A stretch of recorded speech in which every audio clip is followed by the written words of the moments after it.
You're listening to the Sisters-in-Laws podcast, a faith-based podcast that spotlights Black women who replace silence with storytelling around pregnancy and infant loss and infertility. Black women experience miscarriage and stillbirth 4 to 5 times more likely than white women, according to the NIH and CDC. Whether you've experienced a miscarriage, infant loss, stillbirth, are trying to conceive, or have an infertility diagnosis, you will learn about resources and strategies to heal, gain clarity, peace, hope, and find an empowering path forward after loss. I'm your host, Erica M. McAfee, and you will hear me interview sisters-in-laws who have healed from such a painful and traumatic experience by sharing their testimonies and stories to inspire and help others turn their pain into their purpose. Now let's get started. Welcome to the podcast. I'd like to begin with you sharing a little bit about yourself and what you do. My name is Kimberly May, stay-at-home mom. Been married for 21 years, and I have 3 children. Sounds good, but you have a story to tell. So I would love for you to share with us your journey to motherhood. Okay. First, I want to start when I've always had, I would say, bad pregnancies, but it seems like every time I would get pregnant, it would be so complicated. My first pregnancy with my daughter, just right away, I was so sick with what they call hyperemesis, and that's when you have severe vomiting and nausea. So from that point on, I knew that I was going to be, one of those people who just had complicated pregnancies. Even with that one, when I would go to the doctor and tell her, I couldn't eat, I was sick, they would always kind of look at me kind of funny, like maybe I was exaggerating or I wanted attention. But as time went on, I was dropping weight like crazy, and my blood work was coming back abnormal. Like all of my electrolytes were low. I was just dehydrated. So I had to be admitted to the hospital. And with that happening, I developed having gallstones because I had lost so much weight in such a short period of time from being so sick. I mean, not being able to eat for months. And so I went back to the doctor after I was discharged from the hospital, just telling her, even though I was having the nausea and vomiting, I was having some really bad pain. And she would kind of look at me funny and was like, well, I don't think you're having contractions, so I think you'll be okay. And then that pain kept going on. And so I would go back to the hospital and say, look, is something wrong? I know you're saying is I'm fine, but can't you just look a little deeper? And so she said, well, I'll do a test, and came back that she saw that I had gallstones. But that made me feel some type of way because I had been telling them the whole time, it's something wrong. And she was just, kind of brushing me off to the side. Like, I think you'll be okay. I think you're just pregnant, and that's just something that goes along with it. I knew it was something more than that. So, it was just really complicated up until the time I had my daughter, because right after I had her, a week later, I had to go back in to have a surgery to get my gallbladder removed. And after that, I didn't get pregnant. I was trying to get pregnant, but I never got pregnant after that. And then 5 years went by, and I was like, okay, well, let's just start, kind of trying to have another baby. Our daughter was getting older, and I wasn't getting pregnant. So come to find out that I did have PCOS. So that was another thing that was going on. And then they found out I had fibroids. And so that was another thing. So 2-3 more years went by, I still couldn't get pregnant. And I just kept, trying different things, different diets, just trying to do different things. And I guess like 13 years after I had my daughter, I just popped up pregnant. It was just a surprise to us all, because I didn't think I could have any more kids. And so we were so excited about me being pregnant.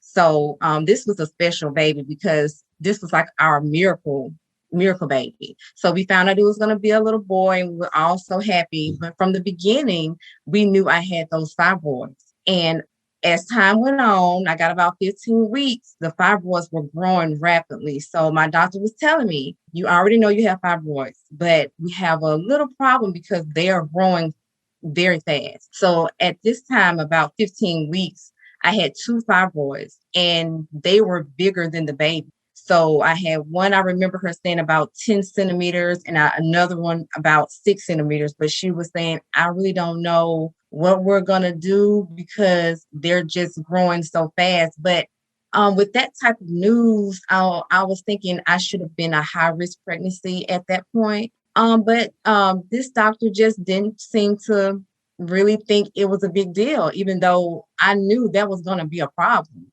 So I had to change my insurance at that time from Blue Cross to Medicaid because of a issue at my husband's job.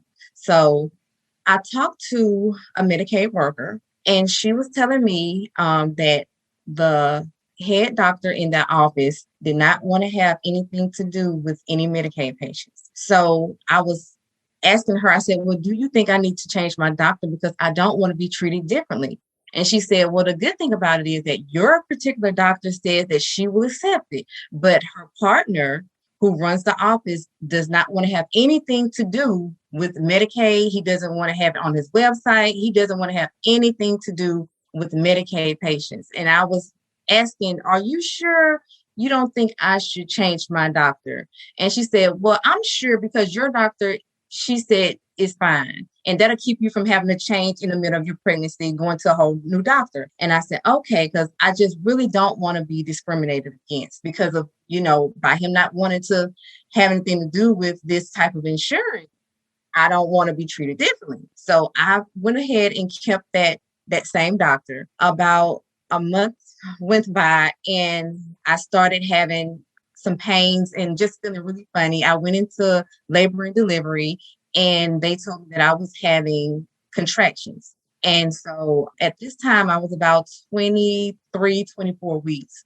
And I was asking, so are they Braxton Hicks? And she said, no, these are full contractions.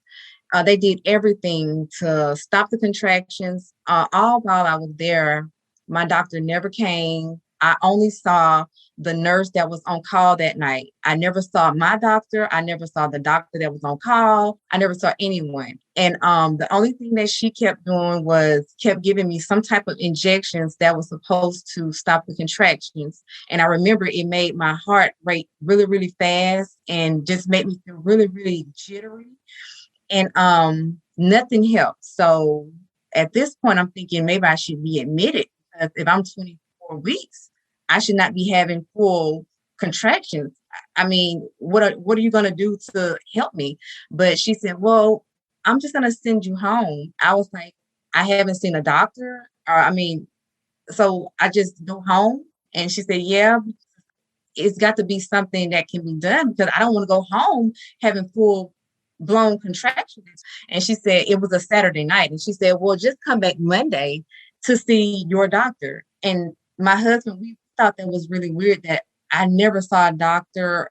A doctor never came in to talk with us or anything. So when I went Monday, she gave me a prescription for hydrocodone, which is Lortabs, and I think another one for some type of muscle relaxer. She gave me that on that Monday, and she didn't seem too concerned. She did give me an ultrasound that day, and she was saying that the fibroids were just continuously getting just bigger every time she would check. They were getting bigger and bigger. And so I was thinking, so do you think I should be put on bed rest? And she said, well, yes, because of your condition, just try not to do as much, try to, stay in bed. But I'm thinking, shouldn't I be admitted? At this point, I'm still not a high risk pregnancy with all this going on. So I kept, asking, you think I would be okay? And she was like, well, I just think you'll be okay, whatever. About 2 weeks later, I woke up, and when I stepped out of bed, as soon as I put my foot on the floor, I got an excruciating pain in my belly, and it was right around my belly button, and it was like a stabbing pain, like a pain I had never felt before.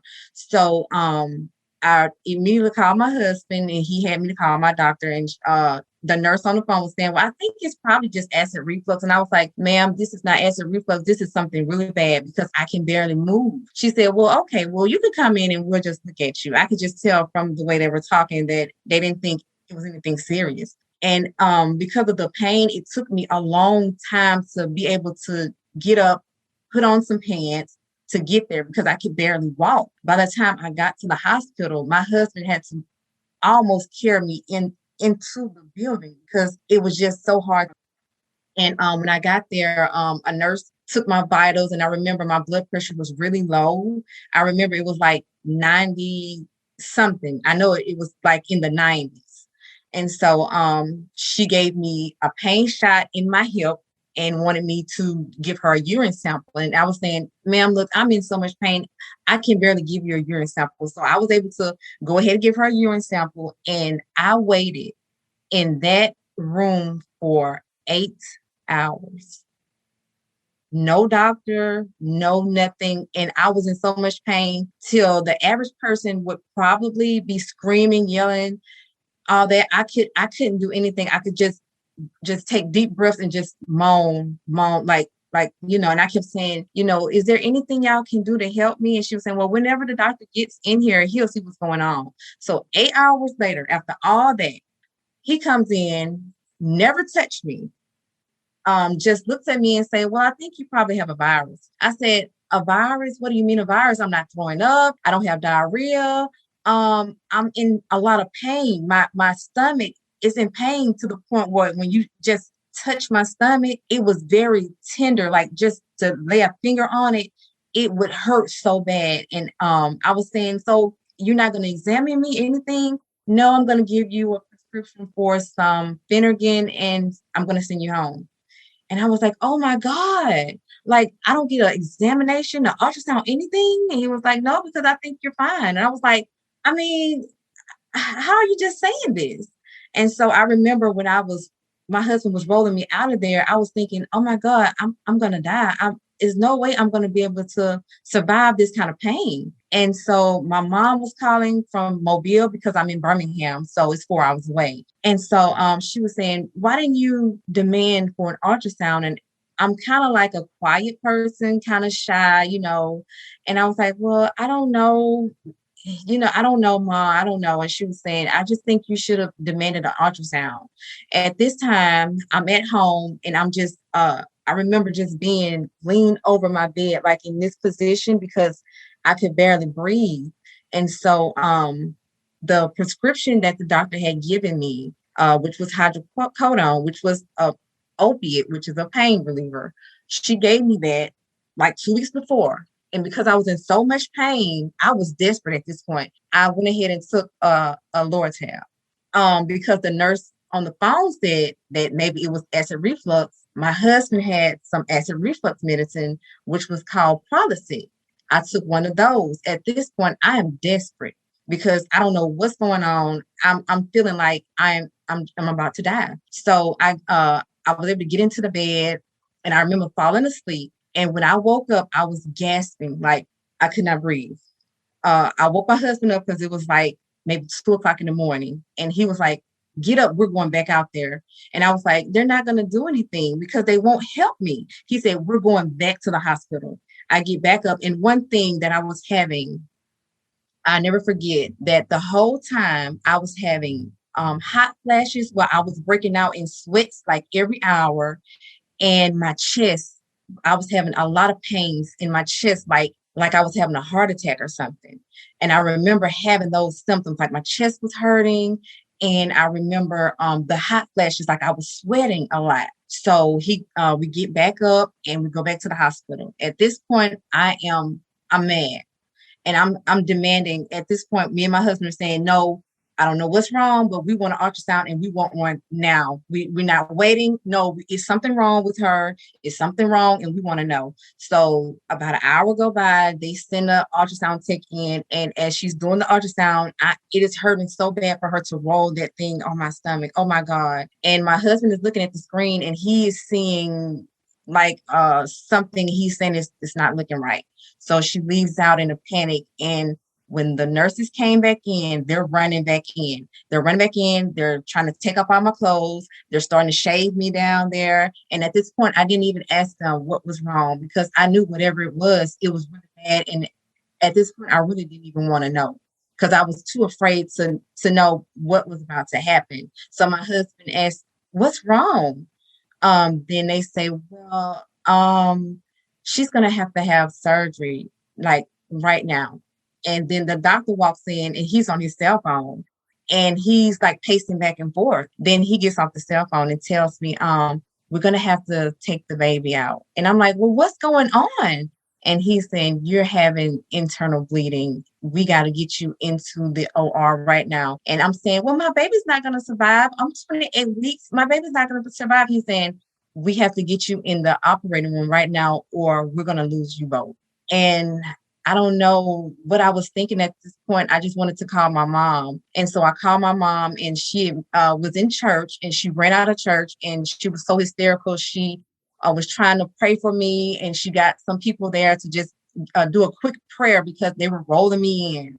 And so they were rolling me in and she was trying to hurry up and pray for me. And at this time, I'm just, I remember holding on to the nurse and I was bent over while they're doing the epidural. And I'm just saying, "I don't want to die. I don't want to die." You know, I'm so scared because it was just happening so fast. So they got in, they took my son out. He was 2 pounds, 9 ounces. My husband went straight to the NICU with him because they had to take him straight to the NICU. I think I laid there awake having a surgery. I think they had me open for about 6 hours because he had to call in his partners to come help him. When the surgery was over, I found out that I forgot how many liters of blood in my abdomen. My uterus had torn, and not only had it torn in one place, it had 2 tears. It had a huge tear on the front of my uterus, and I had 2 other tears on the back of my uterus. And the only thing that was keeping me alive, which is what a nurse told me later on, was that my blood, the way my blood clotted, it kept the blood from just running out of my uterus. It kept it kept the blood from just running out because usually when you have a uterine rupture and if they don't catch it in time, you die because you bleed out. So by me, basically it was like 24 hours after they caught it. It was just a miracle. Nobody could believe that I had survived that long after having a uterine rupture and still being alive, able to tell my story that, that I survived it because women don't usually survive it, especially not being diagnosed at, in time. So I was really, really upset after that. I was really sick. I had to get blood transfusions because of all the blood loss. I was so sick, I wasn't able to see my son. It was just a really, really bad time. They were not truthful about my son's condition. They told us that he was fine when he wasn't, because how could he be fine if he had went without oxygen all that time? Because when I felt that pain, what happened was I had a placental abruption, and the placental abruption led to the uterine rupture because it wasn't caught in time. So they told me that when they cut me open, my son was not even in my uterus. He was actually in my stomach. He had came out of my uterus and was in my stomach. Now, I cannot explain that type of pain, especially for that long. So it's no way that a baby could be okay without getting oxygen for that long. And they knew that, and they were just, because everyone in the hospital was talking about, what had happened to me. Everyone was whispering about it. Someone had secretly printed off my medical records and had secretly given it to my mom because they knew that they had done me wrong. So she told me, she said, you probably gonna need to call a lawyer, because this was unacceptable. We were getting treated so badly. Even down in the NICU, when I was able to go down to see my baby, they had the attitudes that they had with us were just, so bad. The doctor never apologized. And one thing I forgot to say, the doctor that was on call, that happened to be the doctor that said he did not want to have anything to do with the Medicaid patients when I went that night. So my personal doctor that did say she would accept the Medicaid patients, she was not on call that night. It was the doctor who did not want to have anything to do with the Medicaid patients. He happened to be the one on call that night, and that's why he did not care for me. He did not care for me. So we knew right then it was a discrimination case right then. We knew it. As the days were going by, my son was getting worse and worse. He had a brain bleed, stage 4. He had a collapsed lung.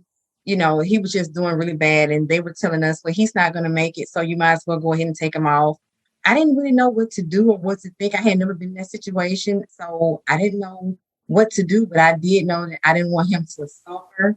So at day 6, I went ahead and my husband, we decided to take him off life support, even though he was alert. His eyes were open. He was not like in a vegetative state. He wasn't, just laying there. He seemed, like a normal baby, but just a sick baby. But because I did not want him to suffer, we went ahead and just took him off life support, and we lost him at 6 days. It was just so devastating. Just everything I was going through. I was still so sick, having to deal with losing the baby and still trying to get well, all that at the same time. Then even when you think that it can't get any worse, they tried to say that the reason why I lost my son is because I had marijuana in my system. Now, anyone who knows me knows I have never smoked a cigarette, any type of drugs, nothing ever in my life. I can't even be around smoke because I have migraines. And when a certain person told me this, she said, and I know it's a lie, she said they're trying to cover themselves. And so when I went down to talk to the lady, I think with HR, actually before my son passed away, she said, well, we found marijuana in your system. I said, no, ma'am. That's not possible. Well, we also found hydrocodone in your system. I said, yes, because my doctor prescribed it for my fibroids and everything. She said, but it's not anywhere on your file. We checked your file and it's not anywhere on your file that you were even prescribed Lortab. And I was saying, but ma'am, I have the Lortab bottle and you can call my pharmacy now. I have the Lortab. I have all the proof right here. She said, well, it's strange that we don't have any of this in your medical records. And I was thinking, why wouldn't she put that in my medical records? And why would y'all be saying that I have marijuana in my system? Because I know for a fact that when I went home, I only took a Lortab and a Prilosec. So I got on my phone right then and started doing research. So when I looked up Prilosec, it came up that if you take Prilosec, it can give off a false THC reading if you're tested for like a drug test. And I was thinking, oh my God, this nurse told me, that I was probably having acid reflux. So when I went home, I took the Prilosec and I took the Lortab, but they were trying to make it seem like you were smoking weed and you was taking Lortabs. No, I was prescribed these Lortabs. I have the proof of it. And I took a Prilosec, which they're telling you, if you take it, it can give off a false THC reading for a drug test. So I don't know where you guys are going with this, but no, you guys were in the wrong of it. So after that, the last thing that I knew they were really trying to, just cover themselves is we wanted an autopsy. And I asked for a private autopsy and they were telling me, well, it's going to be $3,000 up front. I said, I want an autopsy. I will pay you right now. I want the money. they want the money and I have the money, I'm going to pay for it right now. We want a private autopsy. We don't want any results to go to the hospital, anything. 3 weeks after I buried my son, I get a letter in the mail from the pathologist saying that the hospital had already paid for the autopsy and that they had gotten a report already. And I called and I said, I specifically asked for a private autopsy. I did not want anyone to have results from that autopsy. And the pathologist said, okay, well, since I sent your money back, you can just send that money back and I'll send you the results. And I said, well, no, I'm not going to send the money back now because you've already sent the results to the hospital. And he was saying, yeah, but I had no idea that this was supposed to be a private autopsy. And I'm like, but it was in writing that I wanted this to be a private autopsy. So between the hospital and the pathologist, I don't know how they messed that up, but it was purposely done that way. And still to this day, I still have not seen my son's autopsy. And it's been 7 years because he won't give it to me. And I'm not going to give him $3,000 for it if he already sent the results to the hospital. He already sent them before he even sent it to me. He sent it to them.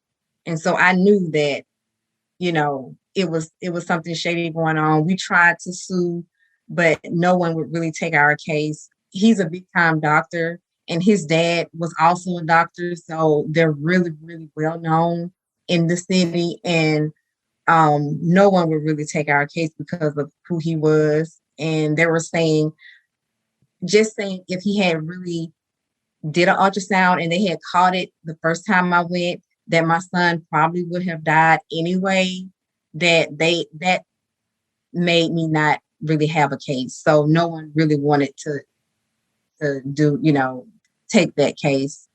But I just felt like I was done wrong. And when I thought about it after so many nights, I laid in my bed and said, why didn't I just demand that they do this, no, I want an ultrasound or I'm not leaving. I want this, like even laying in that bed for 8 hours at the hospital. Why didn't I demand that somebody come see about me sooner? Why didn't I demand, an ultrasound, before I left there, knowing how much pain I was in, knowing that something was wrong.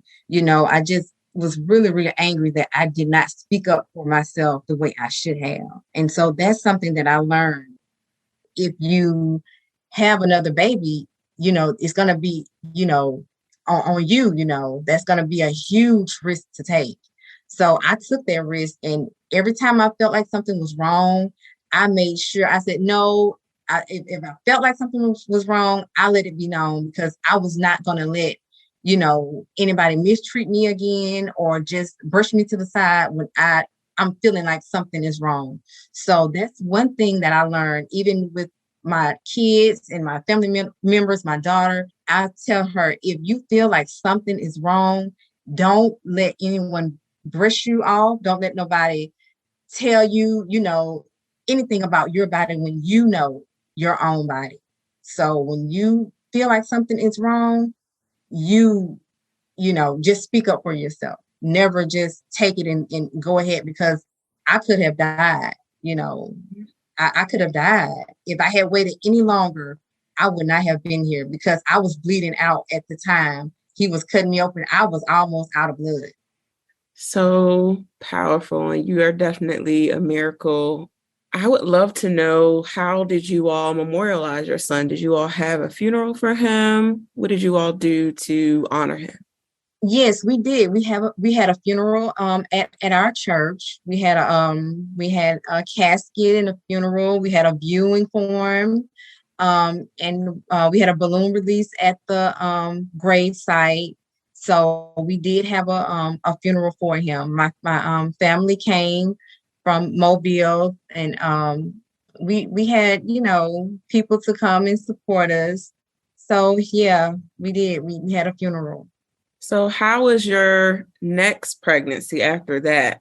Your pregnancy after your loss? Did you go through the same HG, the hypermesis, Garavium, and did you have the same issues, or were you able to go in and get those fibroids removed? Because you said they were so big.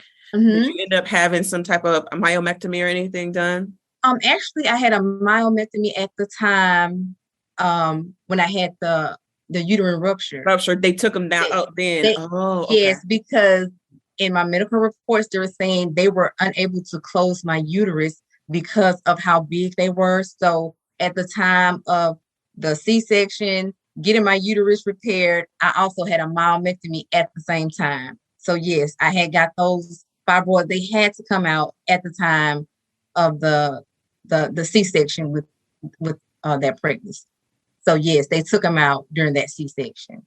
Did they give you a time frame on when you should try again after then, or did they tell you any of that kind of stuff in your discharge? Actually, my doctor didn't tell me anything. She just, when I went to my 6 week checkup, she just said, well, maybe you can try again, but let's just wait. Let's just wait about 2 years. And I was thinking, oh my God, I'm already 35. I have to wait 2 more years because 35 was already a little old for me. I didn't want to be that old having kids. So she said, just let's just try to wait about 2 years. But after that 6 week checkup, I just asked for all my records. I didn't want to see them again. I went to a whole nother doctor. And basically they said, you can try again after about a year or two, but it would still be a huge risk. They couldn't tell me if it would happen again. And actually that turned out to be a pretty good pregnancy because I did not have the hyperemesis with that pregnancy. And the only thing that I really had was just I don't know, just some type of pain that I was having once I started getting bigger. But I didn't have any problems really with that pregnancy. It was just nervous the whole time. And anytime I would feel like, oh my God, I feel pain, I would go to the hospital, just to make sure it wasn't anything going on. But they probably got tired of seeing me. But yeah, I made sure that I was gonna, make sure it wasn't anything going on with that pregnancy. But yes, I did have my son at 37 weeks with pretty much no problems. Wow, that's Yes. amazing. That's a good story for those who are listening about Yes. changing doctors, finding a doctor that listens to you, but also trusting yourself and your body as Yes. you're navigating your journey. Yes. So as you went through your loss, any tools or resources or things that you use as you navigated your grief and healing journey? Of course, I prayed a lot. I tried to do therapy. And that didn't work for me. Just having someone kind of sit up and look at me while I'm telling you my problems. And if they've never been through it before, I don't see how they could help me. So I went a couple of times, but it wasn't helping. But I did find a group of women a support group of only women who had gone through the same thing I was going through. And we would, tell our stories and just being around other women who were going through the same thing and who had went through the same thing. They were feeling the same way. That seemed to help me more than anything. Because I felt like I wasn't alone. I just felt like I wasn't alone. It was hard to talk to family members because I'm not really close to anyone. And they didn't understand because they had never been through it. But my mom and I were really close. She would pray with me and, I would pray a lot. That really helped to get me, from day to day. And even 7 years later, it's still really hard. It's still really hard. I still have my moments where, some days I don't want to get up and some days I'm just emotional all day. It's still a healing process, even this far out, 7 years, I thought, I would probably be a lot better, but it's still a healing process that I'm going through. Absolutely. Grief is not linear. It's something that we will live with and carry with us often. And Yes. I always say that we are growing and healing. Yes. Yes. And That we're is very healing true. some versions of ourselves, especially for those of us who have gone through child loss or any kind of loss. Yes. It's definitely something that we grow and heal with every day. Absolutely. I would love for you to share, how have you been parenting after loss? It's a question that I've been asking parents, especially those who had rainbow babies and other children. Do you feel like you've been more of a helicopter parent and, more covering and making sure this baby is, as they grow, that you're there for every step of the way because of the baby you lost? How has that experience been for you? Yes. Well, I mean, after we had the loss, we had our second son, Cameron. We were just so protective over him because we're like, you're our miracle baby. We never thought we would have, another son. So we're really, really protective over him. I mean, anything he does in school, I mean, whatever it is, we don't miss anything. If he's sick, if he has a cough or anything abnormal, we're at the doctor. It just made us so much more protective. And even with our older daughter, she's 20 now. And we're still that way with her because of that loss. We were always protective parents, but after losing a child, we knew, how easy and how fast, you can lose a loved one, is, especially a child, how fast you can lose a child. We just wanted to really just hold on to them as much as we could. So even what she does, things she does in school, things she does out of school, we're always there to support her. We're always there to, see about her. We kind of still treat her like a little girl, even though she's a grown up now, so we really stick by them, and we're really a close family. I love that. Love that. So what encouraging words can you leave with the sisters-in-law, those who have gone through similar journeys as you? I mean, you have been through hyperemesis, Garavium, you've gone through, having PCOS and fibroids and literally almost losing your life, having your son that you lost, but also you got your miracle, you got your rainbow baby. I think that when those of us who've gone through so much trauma and challenges to have children, on the other side, there's some gratitude, but there's still grief with that. Yes. So what encouraging words can you leave with our sisters-in-laws? I would say never to give up. Always listen to your body, but always listen to your heart. I just felt like, even though I was told I shouldn't try again, and that it could end my life, I just felt in my heart that I would be okay if I tried again. And I even prayed and said, well, God, if you would just, can you give me a sign? If it's not gonna happen, just don't let me conceive. But if it's gonna happen, if you're gonna allow me to get through it, and if you're gonna allow me to have a baby, just allow me to conceive. And I felt like, after praying that prayer, if I was able to conceive, that I would actually, have that baby and we would be okay. So I think that, just listen to your heart and just have faith in whatever you do. Just have faith, because there, is a rainbow at the end of the storm. It's a rainbow. I couldn't see that back then. I was just in such a dark place after having my son. But, as the years went by, I just said, I'm going to do it. I'm going to try again. So even if the doctors are telling you, you can't, you can't, or you shouldn't, just listen to your own heart, because, they don't have the last say. It's not what they say, it's what God says. Absolutely. Love that. Love that. So where can we connect with you after this episode?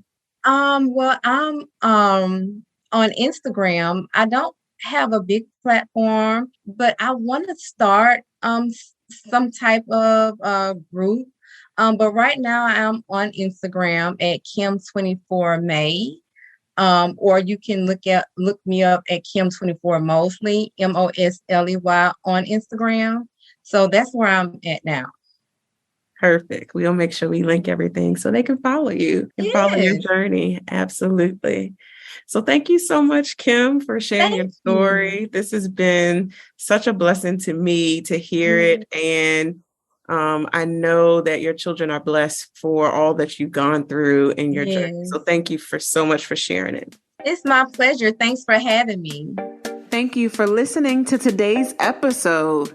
For show notes, go to sistersinloss.com. To stay connected with us and join the Sisters in Loss community and receive my weekly newsletter, please go to sistersinloss.com/newsletter. That is sistersinloss.com/newsletter. Please rate and review this episode, and I will talk to you next week.